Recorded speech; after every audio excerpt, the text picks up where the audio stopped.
And if you're not quite familiar with SuperGIS product, especially our topic today, SuperGIS Server, don't worry. I'll give you a brief introduction first.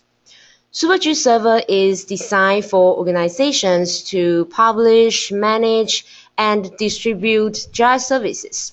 We're able to centrally manage all data in various types of geodatabase, such as Oracle Special, Microsoft SQL Server, or PostgreSQL. All published map can be accessed by various front-end and mobile-end applications. So our users, you can access the map anytime and anywhere. The web and mobile applications can be customized with lots of web mapping APIs. George will give us plenty of demonstration later. I'll also share some cases with you first. Above, you can see a case from Public Work Department in UAE. This organization spent almost 1 year to import all the old public construction data in the past 1 decade from their old data format. Now you can see the interface, the toolbars are all customized so the officers, they can easily see the range facility served.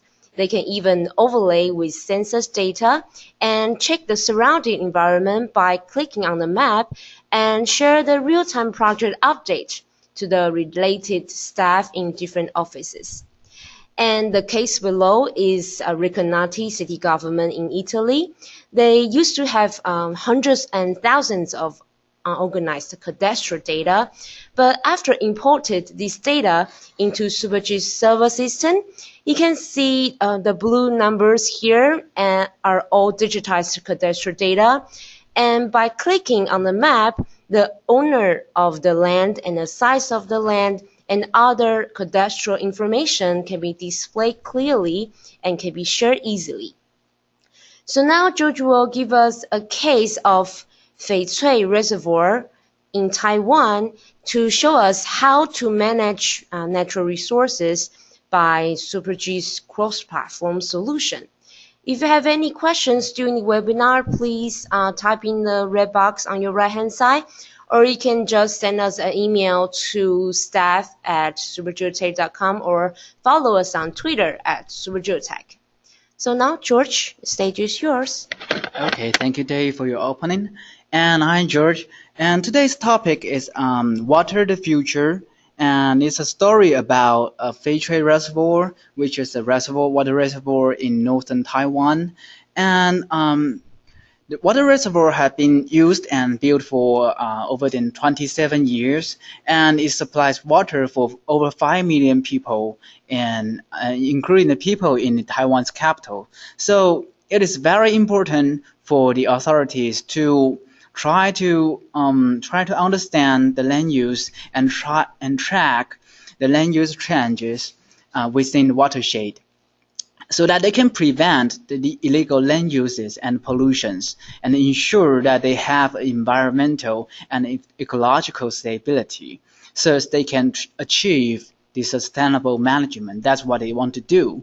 So they come up with this solution, this workflow, that they first try to gather data on the GIS layers, like land use layer and also like image layers for the base maps.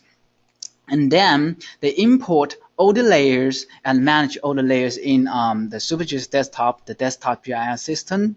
And they design some geoprocesses like IDW, some spatial interpolations to see maybe the rainfall distribution. And then, because they want to share all the data with other interior users, other users in the office, so they have to publish all the layers to the server as map service or feature service, and so that they can centrally manage all the layers in one server and share all the data and all the geoprocesses to other workers, other users in the office. And after they can use the server to build out a web application for all the interior users to go on and query the map and also edit the map and run analysis and so on. So they can work together by using the same platform linking to the send layer in the server. So it becomes very easy for them to manage all the layers because they are centrally stored in one server. And they can work together because they are editing and querying for the send layer, so they can do things together. And then they have some surveyors for the to go send out some surveyors to the fields, and these surveyors will go out in the fields and see if the current land use type is different from their database. And if there's a difference, they will write it down and help the users in the office to track all the land use changes and prevent illegal land uses and also its pollutions. And we have some mobile GIS products like SuperServe for Android and iOS, and we also have SuperPad for Windows Mobile. So if you are interested in how to use these mobile GIS platforms, you can go to YouTube and search for SuperServe or SuperPad and watch the videos to learn how to use the product and how to work with SuperGIS Server. So the thing I'm going to talk about today is that the web application built by this project. The authorities built this project. They built this platform, the Fairtrade Reservoir platform, and all the users will go onto this platform and try to organize all the layers and add layers, query for the maps, and do things to help them to manage the water reservoir. George, is this website you're showing us the real project website from the organization? Yeah, this is the platform built by our clients and for their interior use.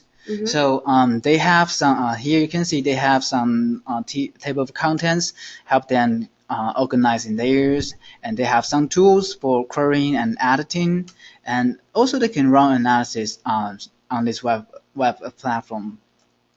And okay, so let me show you the platform first. I have built a similar one because this one is for the interior use, so I cannot demo this system. But I have built it a similar one with SuperGIS Server with our product. So I collected data and then I publish them to the server. So you can see these are all the data I used in this web application.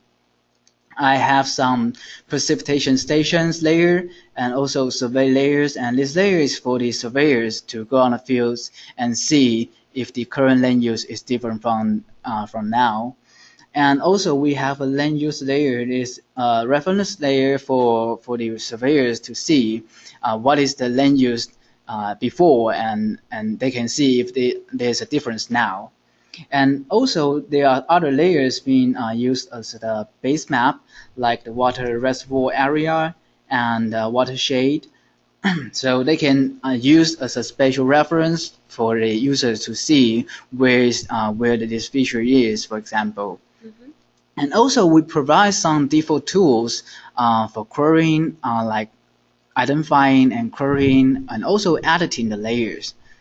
And for example, now if you see this layer features here stands for that there is a difference, the land use difference from now and before.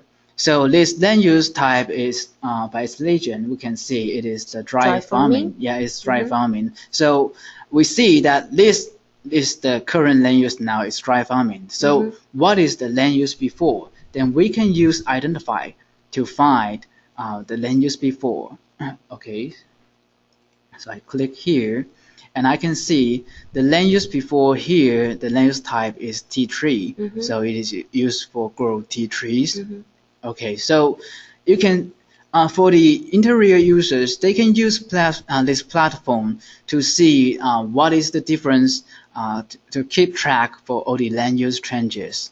Okay. And the icons above can be customized by our client, by our users. Yeah, We provide some default tools like identifying, querying, some very useful, commonly used tools for GIS. But if you have some particular request, you can customize by using our API and achieve your functionality. Which you will show us later, right? Yeah, I will show you some really cool APIs for you and in a later webinar. And okay, so for now, I'm going to show you how to maybe add some features or edit some features. So for example, if I'm a surveyor now and I see there's a new land use type on the fields and I want to write it down, so I'm going to use the add feature tool. So maybe I see there's a new building here, so I can draw the shape of the building, so maybe like this, and then I click update. Then you will see there's the color is gray. It's not very obvious, but you can see there's a new feature being added here. You can try to use another feature. Yeah, Show okay, us. I can. Sure, I can do another. For example, a road. Okay. Okay, a road like this. It's not very pretty, but you can see you can see that you can add new features by using the tools here. And if you want to delete old features, you can just click it. Just click on the feature and select delete. Okay, I'm going to delete the building here.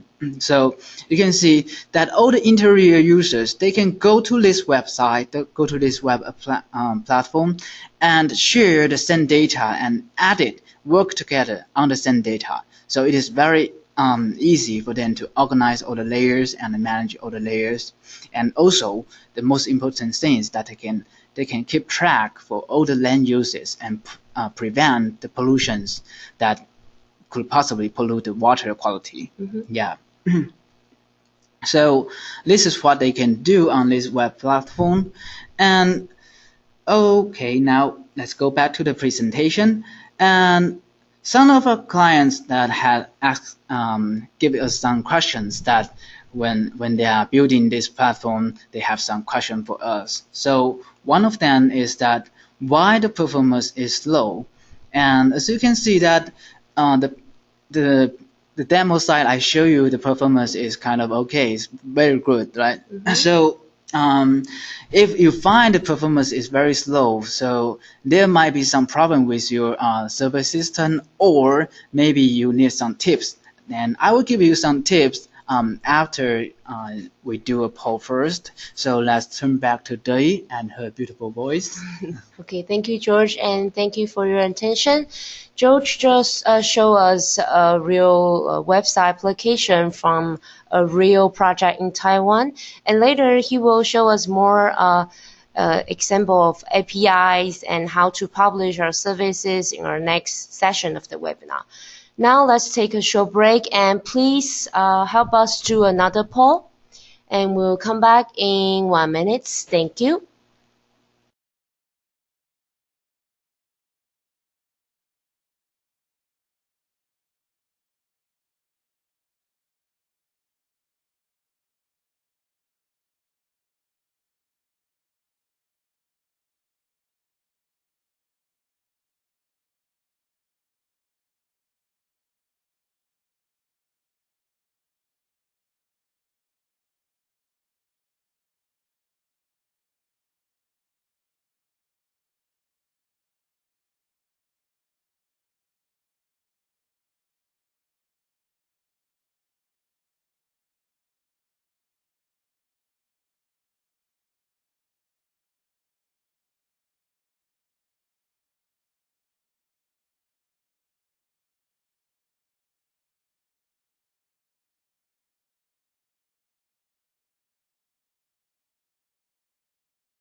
Okay, thank you for doing the poll for us.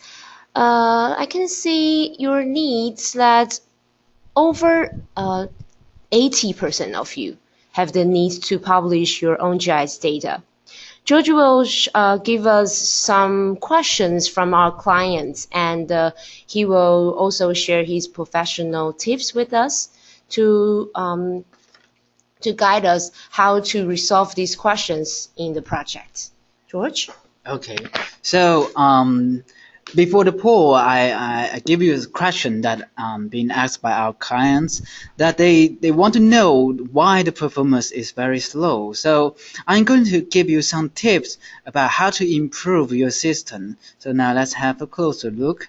Um, to to optimize your system, first you have to sort all the layers by their purposes. What that means is that you in our previous demo, we have some layers like precipitation station and some survey layer, and we know that these two layers has to be edited and queried very frequently. For example, the precipitation station, the value of the precipitation may be changed, maybe have to be updated for every hour or even every 10 minutes, for example. And for the survey layer, the surveyors will have to update the geometries or even the attributes of the layer frequently. So these two layers, they will have to be queried and edited. Then they will have to be being published as the feature service. So the feature service can be edited and queried, but when you refresh the map, like you pan the map or you run in or load out, the SuperGIS server will need to redraw each layer whenever you refresh the map. So it takes time for the server to draw the layer. So if you publish too much layers as the feature service, then the server will have to take a lot of time to redraw each layer. So that might be the problem why the performance is very slow. And then we have another layer on the purpose is only query only.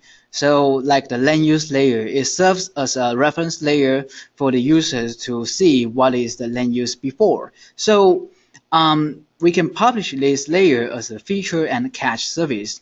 And this layer can be queried, this service can be queried, and also the layers will be being made as catch images. So the server can just draw the cache image very fast, and it takes just a little time to draw the layer, and at the same time the layer can be queried, but it cannot be edited. So that is the query only layer. And then we also have the other layers like base map layers and like the water reservoir area, the watershed, and also the background image.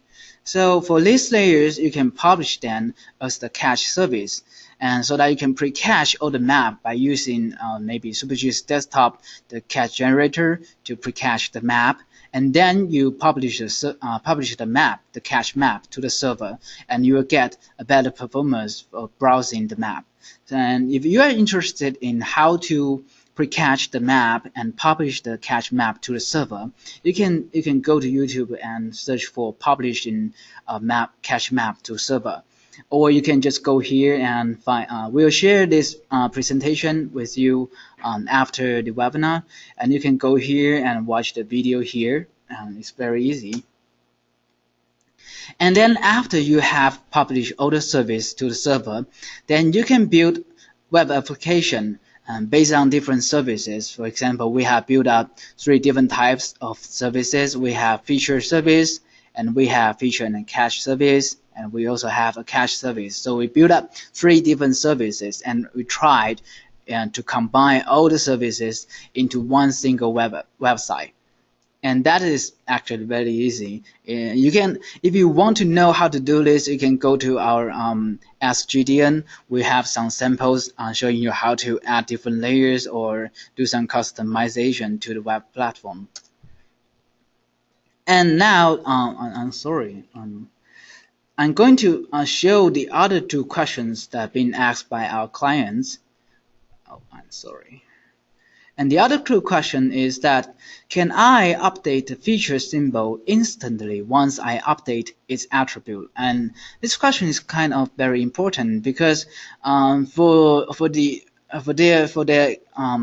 case that they will have to share all the data on this platform, and when they do editing, they want to share the latest information with others. So the best way to show the change is by changing its symbol. So they want to know if the symbol can be changed instantly whenever they update its attributes. Okay, so I'm going to show you this later. And also that the last question, the third question is that, is there any way for me to compare two maps? For example, they want to see that is the rainfall distribution today is different from the rainfall distribution last week or even last year. So they can keep track for all the rainfall distribution, and the rainfall means the income for the water reservoir. So it is very important for them to know what is the distribution for the rainfall. So now I'm going to show you these two demo. The first one is that how can I update the feature symbol instantly once I update its attribute. So let's see here.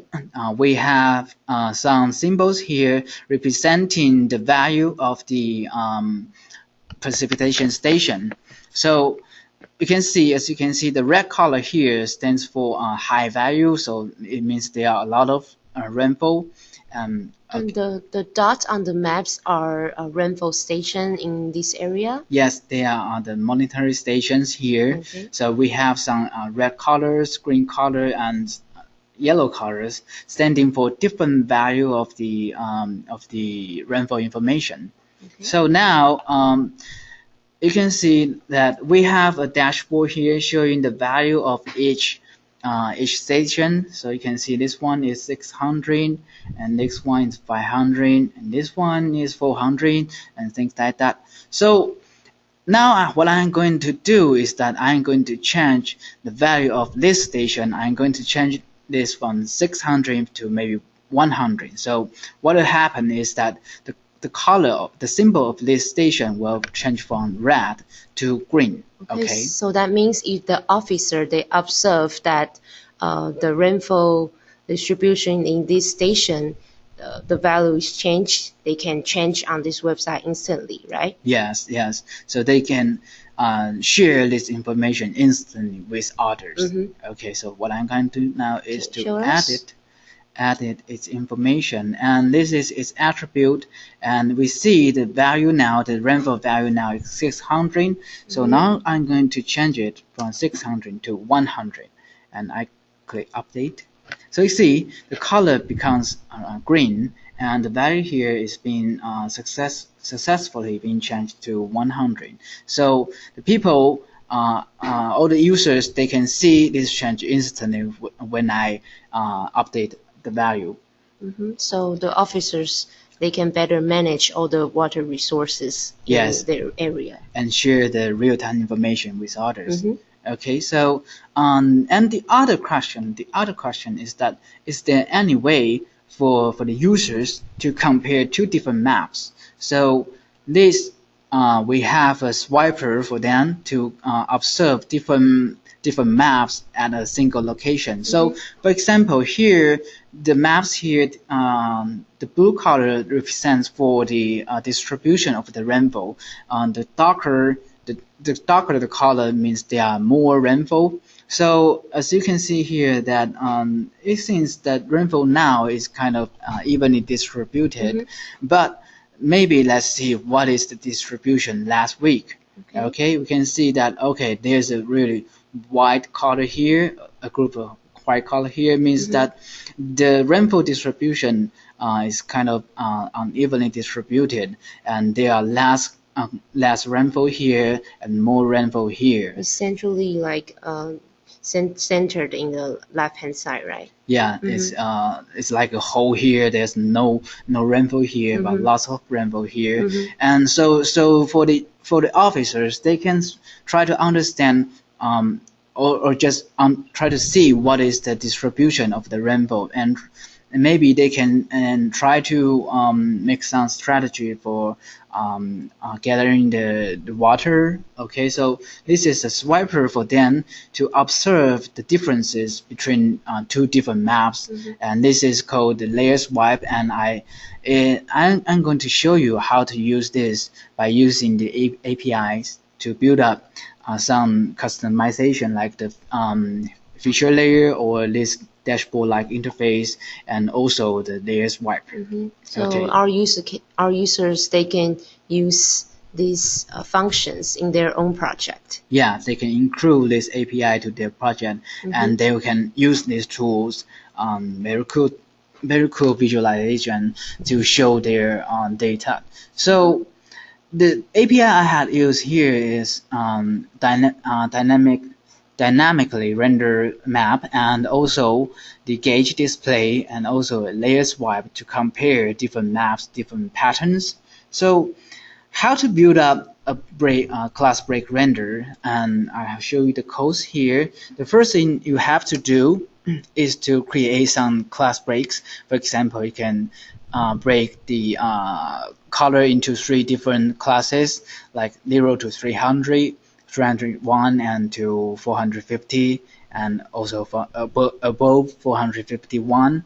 So I have created 3 different classes, and then I defined 3 different symbols for these 3 different classes. I have defined red color, green color, and yellow color for these 3 symbols. And then I use the feature layer. I create a feature layer, and then assign the render to the feature layer to use the class break render I just defined. And then finally I add the layer to the map, add the feature layer to the map. So that's it.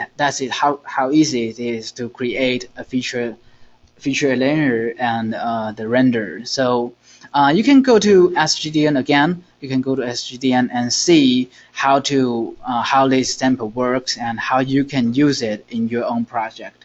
And now I'm going to show you another API, which is called Gauge. And the Gauge is the dashboard. The dashboard interface for the users to observe different values of the station or of the feature.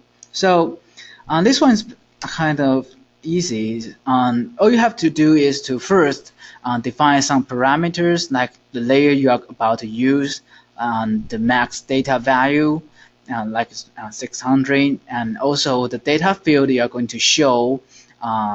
For example, we use the rainfall value as the data field, and also the unit, millimeters, and the title of the dashboard, and its caption and data label field, and that's it. And then you create a gauge object by using the S3 controls and gauge, and gives the parameters and the node. And then you use gauge control start up. Then you can see the gauge on the dashboard-like interface on your upper right-hand side. And the last one is the swiper, the LayerSwipe, and this one is also very easy. You just create a LayerSwipe object, and also define some parameters like the map you are going to use, the target map, the map base, and also the layer you want to swipe. For example, we have layer 1 and layer 2, so I can swipe layer 2. And then the type of the swiper, you can do it vertically or horizontally. And then you use LayerSwipe start up, and then you can see the swiper on your map, and you can swipe between 2 maps and observe the differences. So okay, so this is what we do in today's webinar. We show you that a case being used by our clients, the water reservoir, and we show you the platform, about how they use the platform to manage all the layers and query the maps, and also update information from the client side. And also I have shown you that some of the questions that been faced by our clients during they are using the platform or they are building the platform, and also some new tool stuffs that can help the projects to make the project even better. So this is for today's webinar, and let's do the last poll. Okay, thank you, George. And please help us to do the last poll here. And if you have any questions, please type in the red box on your right hand side, and we will come back to answer all your questions as we can. Thank you.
Hi, hello, welcome back. I'll share the poll result with you. About 38% of you care about convenience and mobility of your GIS software, and half of you are concerned about the performance and speed. And now let's go to the Q&A session. We will choose 3 questions here, and George will help us to answer. The first question, could I create geoprocessing to my Ultra website application, George?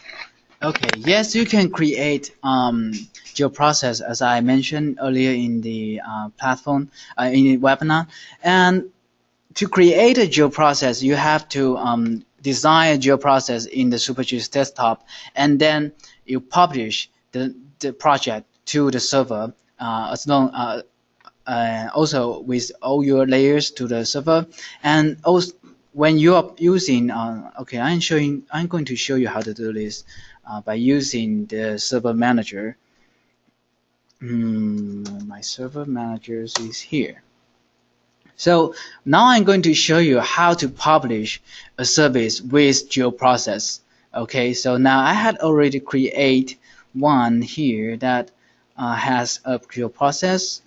The server manager is included in our server products, right? Yes. It's for manage all the web services we published. Yeah, this is kind of platform for the administrators to manage all the layers and all the services, Okay. and also create applications. It's very powerful manager to control all the server. So here I select a service here, and also I publish the following process because I had designed the process in the SuperGIS desktop project. So once I publish the project, I can use the process that I designed. So you can see that you can design almost every kind of process by using the toolkit. You can do like simple process like buffer and clip.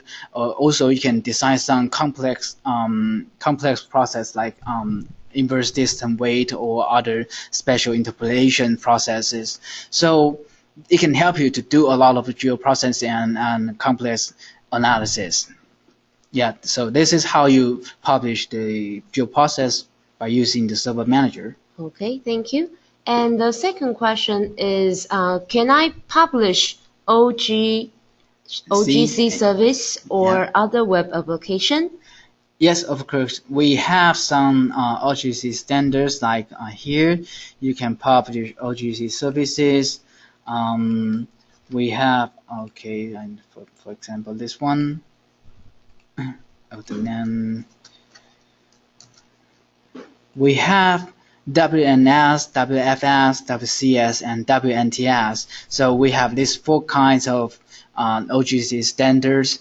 So you can publish them by using the server manager. And also we have a KNL standard for the Google standard. So we can publish WNS, WNTS, WCS, WFS, and also KNL for these 5 types of OGC standards. Yeah, that's it. And the next question is, SuperGIS Server support 3D data? The answer is yes. Actually, we have held some 3D server webinars before, like twice last year. So if you're interested, you can go to SuperGIS Tech website and search under the resources webinar page, and you'll find all the resources and slides inside, gather the information you need.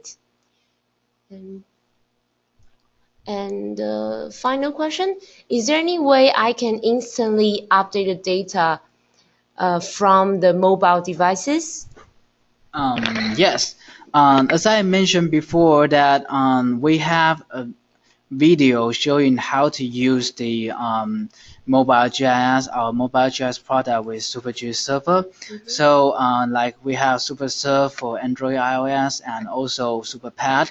And if you want to know how to work with SuperGIS Server by using this two mobile GIS product, you can go to see the videos here. You can go to YouTube, or you can go to the presentation file here and watch the video here to see how they work together.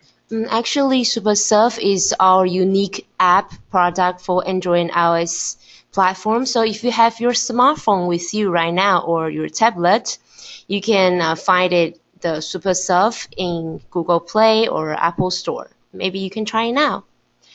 Okay, so due to the time limit, we're going to end this webinar. Before we end, I noticed that some of our audience today are from Europe.